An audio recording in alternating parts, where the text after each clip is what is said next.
¿Sabía usted que la bruja de Endor nunca vio a Samuel? En el ocultismo, los paleros y santeros pueden usar para sus trabajos cualquier hueso de muertos, pero la tumba de un cristiano no se debe ni tocar. Ellos respetan los huesos de un cristiano. Ahora, ¿cree usted que un medium tiene poder real sobre los que han muerto en santidad? Y más aún, de un gran profeta como lo era Samuel. En 1 Samuel 28:19 dice: y Yahweh entregará a Israel también contigo en manos de los filisteos, y mañana estaréis conmigo tú y tus hijos. La mujer dice, y mañana, pero el desarrollo de la batalla y los movimientos de tropas sugieren que Saúl murió aproximadamente 3 días después, no al día siguiente como lo dice la mujer. ¿Falló la Biblia o falló la bruja? La gramática griega oculta un secreto que las Biblias modernas no se lo cuentan. Si lee la Reina Valera, podría estar entendiendo mal este relato. Vamos a analizarlo desde el punto de vista hebreo y el griego. En este video le explico por qué la aparición de Samuel fue un fraude. ¿Era o no era Samuel? ¿Se le apareció verdaderamente Samuel a la bruja de Endor? Leemos detenidamente 1 Samuel capítulo 28 versículo 12 y dice: la mujer vio a Samuel y lanzó un fuerte grito. Luego dijo a Saúl: ¿por qué me has engañado? Tú eres Saúl. Dios, ¿qué ocurre? Eres el rey Saúl, me engañaste. Y vio, dice el texto, y vio a Samuel. En el hebreo, la palabra ver puede ser ver con los ojos o ver de otra forma.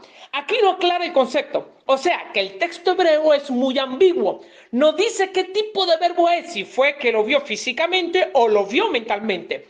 Pero este enigma lo resuelve la traducción de los 70. La Septuaginta griega aclara este enredo. Antes vamos a dar una explicación técnica el por qué se le da importancia a la versión de los 70. En la historia del hebreo hay 3 textos. El primer texto fue el hebreo que se escribió con letras cananeas, el paleohebreo, que los originales desaparecieron. Y ese texto se inscribió en piedra, en barro, en cerámica, porque todavía no había el papiro. El papiro fue más tardío, o sea, no existía. En la época de Esdras y Nehemías, siglo V o IV antes del Mesías, hay una segunda etapa literaria del texto hebreo, incluyendo el libro de Samuel, que se transcribió del hebreo con cananeo paleohebreo. Se aramizó y se usó letras arameas para el hebreo. Esto también desapareció. Hay un texto ya de un hebreo depurado que se llama el texto masorético, que fue del siglo VI, al siglo después del Mesías, que el texto hebreo del Antiguo Testamento se depuró colocando vocales, acentos, signos de puntuación, etcétera, etcétera, y los que estudian hebreo saben esto. Pero antes de esto, en un intervalo entre el segundo texto de Esdras, el texto aramizado del hebreo con el texto masorético, apareció la traducción de los 70. En el año 250 antes del Mesías, el rey sabio de Egipto, Ptolemaico, descendiente griego que estaba en Alejandría, el rey famoso Ptolomeo IV Filadelfo, junto con el bibliotecario de Alejandría Demetrio, decidieron pedir unas copias de las escrituras hebreas con traductores para traducirlos al griego 3 siglos antes del Mesías. Y fue ahí donde se inició la famosa versión de los 70. Entonces, se inició con la traducción a la Torá. Años posteriormente se tradujo los libros históricos, proféticos como Samuel. La Septuaginta griega, la traducción del hebreo arameo al griego, antes del Mesías, en esta traducción resuelve el problema del enigma, si era o no Samuel. Si vamos a 1 Samuel, capítulo 28, versículo 12, ¿qué dice el texto griego? Dice, y experimentó la mujer a Samuel. Tuvo una experiencia sobre Samuel. Claro que si lo traducimos al español diría, y vio la mujer de Endor a Samuel. Aclaremos esto. En el griego hay 2 formas o 2 tipos de verbos de ver. El uno es el blego, que es ver con el sentido del ojo, es decir, ver físicamente a alguien, porque se está usando el sentido de la vista. Cuando se quiere hablar de que hay una visión real en el griego se usa bleco, pero los sabios griegos no solamente pensaron que el ver con el ojo es la única forma de ver, se puede ver estando ciego. ¿Y cómo se puede ver estando ciego? Con la experiencia. Por ejemplo, yo cierro los ojos, pero puedo oler a la persona que está frente a mí y puedo hablar con ella. Esa forma de tener una experiencia sujeto-objeto es otra forma de ver. Joral es el otro término o verbo que se usa en el griego para ver. Recuerdo yo que cuando me vendaban los ojos en público para adivinar los números de cédula de las personas, decía yo, veo sin miedo a equivocarme. Veo el color de la persona, veo el color de la blusa, veo qué pantalón carga, veo el objeto que tiene en su mano. Eso lo decía y tenía los ojos vendados y decía, veo. Es importante saber que cuál de los dos verbos fue que usó la Septuaginta griega en 1 de Samuel, capítulo 28, versículo 12. ¿Saben cuál es? El Joral y no el Bleco. Esto da a entender que la bruja de Endor nunca vio a Samuel. Si ella hubiese visto a Samuel con su ojo, hubiese usado el verbo bleco, pero no. Usa el verbo joral, que es el ver con la inteligencia. La bruja había escuchado sobre Samuel, había tenido una experiencia de Samuel, sabía y conoció quién fue Samuel. Y es cierto, porque Samuel era muy famoso y todo el mundo sabía y conocía quién era Samuel. Entonces, con esa experiencia que ella tuvo de Samuel, el texto dice, y ella conocía de Samuel. Pero mire, si uno analiza gramaticalmente el versículo 12, es más profundo. Vamos a evitar la gramática. Si hacemos un análisis gramatical del versículo 12, dice que la mujer fingió la voz de Samuel. Y usted me dirá, Daniel, ¿es esto posible? Por supuesto, claro que es posible. Los brujos, adivinos y mayormente los espiritistas imitan muchas las actitudes y voces de la gente. Y su especialidad es de imitar a la gente muerta. Incluso hasta los ventrílogos imitan voces para hacer sus actos. Hagamos una pausa para hacer una nota aquí.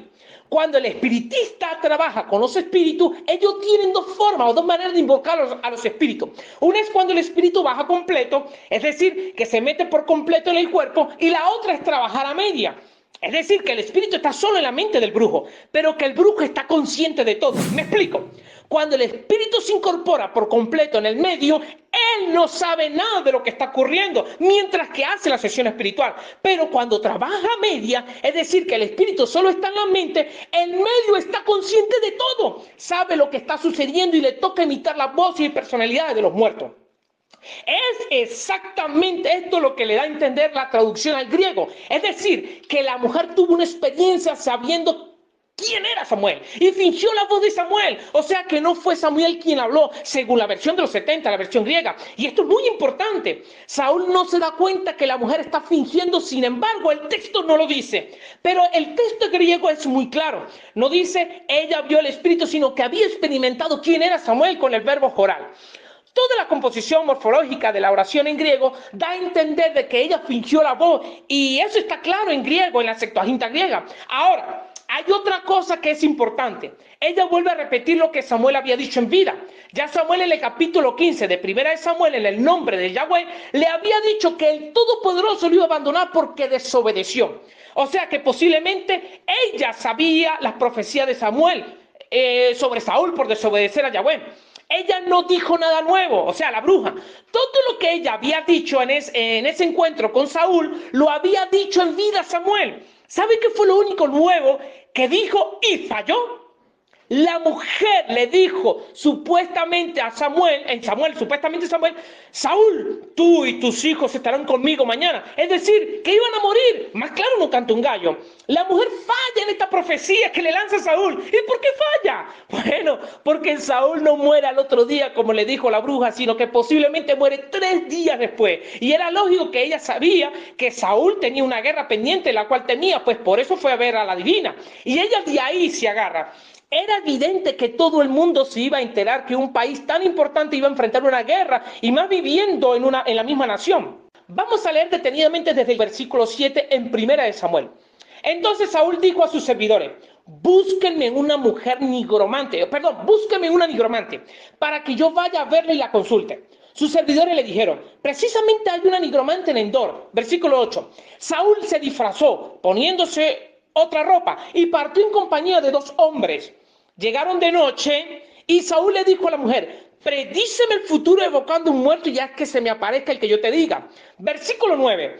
Pero la mujer le respondió: tú sabes bien lo que hizo Saúl, cómo extirpó del país a nigromante y adivino. ¿Por qué me tienes una trampa para hacerme morir? Paremos un momentico aquí. Analicemos el versículo 8 y 9. Dice que llegaron de noche, lo que es evidente que era lejos, que la mujer estaba escondida y hacía sus cosas escondidas, ya que Saúl había mandado a desterrar a toda esta gente. Saúl llega y le dice, predíceme el futuro evocando un muerto, y haz que se me aparezca el que yo te diga. Suena como algo raro esto, ¿verdad? Una mujer escondida y que de repente le llegan 3 tipos que ella no conoce y uno de ellos le dice que le invoca un espíritu que él quiere. Esto no es nada normal para la bruja y ella empieza a sospechar de algo. Quizá la mujer pensó que la estaban probando para ver si ella hacía la brujería y luego matarla por el decreto que había dado Saúl. Y fíjese lo que la mujer le responde. ¿Por qué me tiendes una trampa para hacerme morir? Ya la mujer sospechaba, pero sigamos leyendo. Versículo 10. Entonces Saúl le juró por Yahweh, por la vida de Yahweh, nadie te inculpará a causa de esto. La mujer le dijo, ¿quién quieres que se te aparezca? Que se me aparezca Samuel, respondió él. Fíjense bien el juramento que Saúl hace a la mujer en el nombre de Yahweh. Al Saúl hacer este juramento en el nombre de Yahweh, la mujer automáticamente se da cuenta que se está tratando con israelitas fieles. Y la mujer sabía quién era Yahweh y lo delicado que era para un israelita el jurar en el nombre de Yahweh. Ella le sigue la corriente y le dice, ¿quién quiere que se te aparezca? Y Saúl le responde, que se me aparezca Samuel. Un dato más que claro para la bruja que se trataba del mismo Saúl. Pero en el acto se contiene. ¿Cómo se dio cuenta la mujer que era Saúl? Pues si usted lee en 1 Samuel, capítulo 28, versículo 12, dice, pero cuando él consultó a Yahweh, Yahweh no le respondió ni por sueños, ni por manifestaciones, ni por los profetas. Es evidente que Saúl estaba desesperado y que llevaba días así. Y esto llegó a los oídos de la bruja, sabiendo ella que lo más lógico era que la única persona que quería hablar en esta tierra era Saúl con Samuel. Pero ella se contiene y trata de apaciguar a Saúl, empezando su acto espiritual. Pero continuamos leyendo. 1 Samuel capítulo 28, versículo 12. Dice, cuando la mujer vio a Samuel, ella soltó un alarido a gran voz. Entonces la mujer dijo a Saúl, ¿por qué me has engañado? Tú mismo eres Saúl. Fíjense bien, entonces aquí donde la mujer aprovecha el momento y le dice que él era Saúl. Pero noten que la mujer pega un alarido. No es que le duela algo, sino que es la forma de empezar su acto espiritual. Hay brujos que trabajan de esa manera y otros que lo hacen para intimidar al cliente. O sea, el que consulta para meterle miedo, pavor y hacer más fuerte su creencia, para que haya respeto en eso. Ellos hacen un tipo de ruido, por ejemplo, cosas así, pues, para que me entiendan, estoy dando una suposición. Continuamos, el versículo 13. El rey le contestó, no temas, ¿qué ves? La mujer le dijo a Saúl, veo a un Elohim, dioses subir de la tierra. Ok, mucha atención aquí. La fraseología hebrea usada en este texto, dioses vi subir de la tierra, no obstante, la palabra en cuestión, Elohim, no siempre significa lo mismo en la Biblia. Tenga en cuenta que esta palabra tiene una singular evolución diacrótica, es decir, que va evolucionando con el tiempo. Podría ser posible traducirse como alguien poderoso vi subir de la tierra, que es lo más probable y lo que se apega más a la oración. O también se puede traducir como comúnmente se ha traducido, un Dios vi subir de la tierra. Versículo 14. Él le preguntó, ¿qué aspecto tiene? Ella dijo, es un anciano que sube y está envuelto en un manto. Entonces Saúl entendió que era Samuel y se postró en homenaje con su rostro en tierra. Noten algo aquí, pongan mucho cuidado y noten algo aquí. Si Saúl hubiese visto a Samuel, nunca hubiese dicho, ¿qué aspecto tiene? Pues si lo hubiese visto no habría la necesidad de que él le preguntara a la bruja quién era. Entonces la bruja le dijo, es un anciano que sube y está envuelto en un manto. La bruja conocía a Samuel, todo el mundo conocía a Samuel, que se vestía con un manto de sacerdote. Simplemente se acordó cómo era Samuel en vida. Lo dijo así, lo estoy viendo y el otro cayó. Vuelvo a repetir, la traducción griega del hebreo al griego, siglo III antes del Mesías, es extremadamente revelador y aclara. Porque incluso dice, y la mujer tuvo una experiencia y conocía de Samuel. Y fingió la voz de Samuel, dando a entender que jamás, según la Septuaginta griega, que Samuel se reveló a la bruja de Endor. Nunca se reveló, sino que fue una maniobra según la Septuaginta griega. En el texto hebreo es confuso porque da a entender que sí lo vio. Ahora, ¿por qué el griego le da otro giro? Bueno, la Septuaginta griega se le da tanta importancia porque el mismo Mesías la dio. Ok, oído esto. En el Nuevo Testamento, cuando se escribieron los 27 libros del Nuevo Testamento, hay muchas citas al Antiguo. La pregunta es, ¿cuál de las versiones los escritores neotestamentarios usaron del Antiguo Testamento para citar el Antiguo Testamento? La respuesta es la Septuaginta griega. El 90% de las citas del Antiguo Testamento, los apóstoles usan la versión de los 70. Y otro gran argumento, cuando el Mesías leyó el rollo de Isaías en Lucas 4, ¿sabe cuál estaba leyendo? La Septuaginta griega. O sea, que el Nuevo Testamento canonizó la versión griega del Antiguo Testamento. Lo que son los brujos, santeros, paleros y esta clase de índole respetan aún los huesos de un cristiano.